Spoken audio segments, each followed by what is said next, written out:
আমার মনে হয় যে মিরাজ আসলে ক্যাপ্টেন ম্যাটেরিয়াল, আমরা সবসময় সবাই বলি। শান্ত, মিরাজ, আমি কাউকেই আলাদাভাবে দেখি না। আসলে শান্ত যথেষ্ট ভালো ক্যাপ্টেন, মিরাজও যথেষ্ট ভালো ক্যাপ্টেন। এইজ গ্রুপ থেকেই তারা সেই তাদের ক্যাপাবিলিটি বা অ্যাবিলিটি সম্পর্কে আমাদেরকে প্রকাশ দিয়ে এসেছে। সো আমার মনে হয় যে এই দুজনই ক্যাপাবল।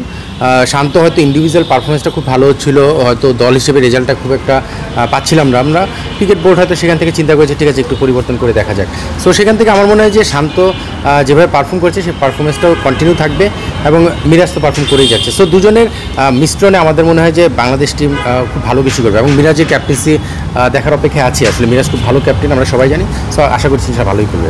মিরাজের যদি একটা গুণের কথা আমি বলি, যে এলিমেন্টস আপনার মনে হয় তার নেতৃত্বের জন্য অনেক বেশি ভালো হবে। মিরাজের সবচেয়ে বড় যে গুণটা, সবার সঙ্গে খুব ফ্রেন্ডলি মিশতে পারে। মানে এটা মনে হয় অনেক বড় একটা গুণ, এটা আসলে যে কোনো মানুষেরই থাকে।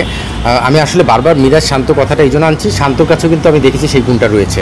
সো মিরাজের কাছেও সেটা রয়েছে।